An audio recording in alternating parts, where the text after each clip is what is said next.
जाट एक साधारण किसान परिवार का बच्चा था जिसका मन बचपन से ही भगवान की भक्ति में लग गया और उसकी निष्कपट श्रद्धा इतनी गहरी थी कि आखिर भगवान को स्वयं उसके सामने प्रकट होना पड़ा।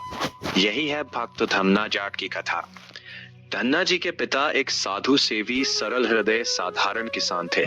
पढ़े लिखे नहीं थे पर श्रद्धालु बहुत थे। उनके घर प्रायः विचरते हुए साधु संत आकर एक दो दिन रुक जाते थे। धन्ना जी उस समय 5 वर्ष के थे। उनके घर एक ब्राह्मण पधारे। उन्होंने अपने हाथों कुएं से जल निकालकर स्नान किया और फिर झोली में से शालग्राम जी को निकालकर उनकी तुलसी, चंदन, धूप, दीप आदि से पूजा की। बालक धन्ना बड़े ध्यान से पूजा देख रहे थे। उन्होंने ब्राह्मण से कहा, पंडित जी मुझे भी मूर्ति दो, मैं भी पूजा करूंगा। भला जाट के लड़के को कौन शालग्राम देने वाला था, पर बालक हट करके रो रहा था। ब्राह्मण ने पास पड़ा एक काला पत्थर उठाकर देते हुए कहा, बेटा यही तुम्हारे भगवान है, तुम इनकी पूजा किया करो। बालक धन्ना को बहुत खुशी हुई। अब वे अपने भगवान को कभी सिर पर रखते, कभी हृदय से लगाए घूमते, खेल कूद भूलकर भक्ति में लग गए। ब्राह्मण ने जैसी पूजा करते देखा था, अब वे वैसी ही पूजा करने लगते थे। बड़े सवेरे स्नान करके अपने भगवान को नहलाते, चंदन तो पास में था नहीं, मिट्टी का तिलक कर देते, वृक्ष के हरे हरे पत्ते चढ़ाते, तुलसी दल के बदले फूल चढ़ाते, कुछ तिनके जलाकर धूप कर देते और दीपक दिखा देते। हाथ जोड़कर प्रेम से दंडवत करते।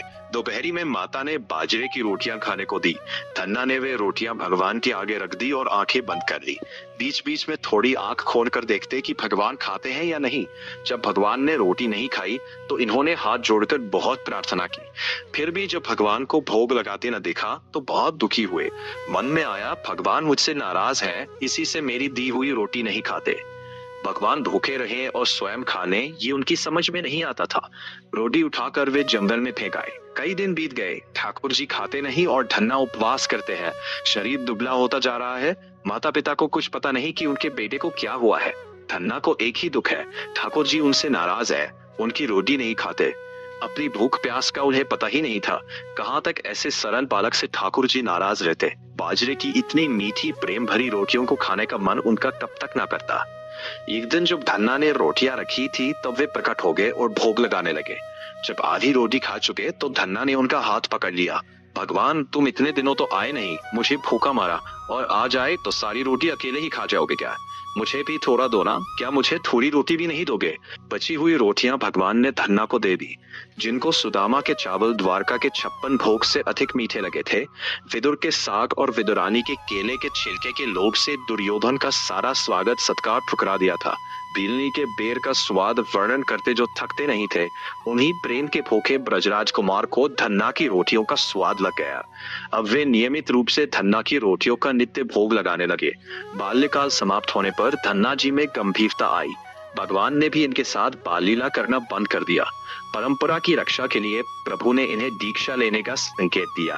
धन्ना जी काशी गए और वहां श्री रामानंद जी से इन्होंने मंत्र दीक्षा ग्रहण की। गुरु आज्ञा लेकर वे घर लौट आए। अब धन्ना जी को सर्वत्र सब में अपने भगवान के दर्शन होने लगे। वे हर जगह उस हृदय हारी को देखते और उसकी स्मृति में मग्न रहते। एक दिन उनके पिता ने उन्हें खेत में गेहूं बोने भेजा। मार्ग में कुछ संत मिल गए। संतों ने भिक्षा मांगी। धन्ना ने सोचा, इन भूखे संतों की सेवा करना ही भगवान की सेवा है। उन्होंने बिना देर किए बोने के लिए रखा सारा गेहूं संतों को दे दिया। फिर उन्हें चिंता हुई कि माता पिता दुखी होंगे, इसीलिए खेत में हल चला दिया ताकि देखने वालों को लगे कि गेहूं बो दिया गया है। घर लौटकर उन्होंने किसी से कुछ नहीं कहा। पर भक्त की लाज रखने वाले भगवान कब चुप रहते। भगवान की कृपा से वे खेत हरे भरे गेहूं से लहलहा उठा। चारों ओर लोग आश्चर्य करने लगे कि ऐसा खेत तो उन्होंने पहले कभी नहीं देखा। शुरू में तो धन्ना जी को लगा कि लोग उनका मजाक उड़ा रहे हैं, लेकिन कई लोगों से एक ही बात सुनकर वे स्वयं खेत देखने गए। हरा भरा लहलहाता खेत देखकर उनके आश्चर्य का ठिकाना न रहा। अपने प्रभु की अपार कृपा समझकर वे आनंद में मग्न हो गए। भगवान का नाम लेकर गाते हुए नाचने लगे और बार बार प्रभु को प्रणाम करने लगे। यही है भक्त धन्ना जाट की कथा, जो सिखाती है कि भगवान को धन, वैभव या दिखावा नहीं चाहिए। उन्हें केवल निष्कपट प्रेम, सच्ची श्रद्धा और सरल हृदय चाहिए। जो भक्त पूरे विश्वास से उन्हें पुकारता है, भगवान उसकी पुकार अवश्य सुनते हैं।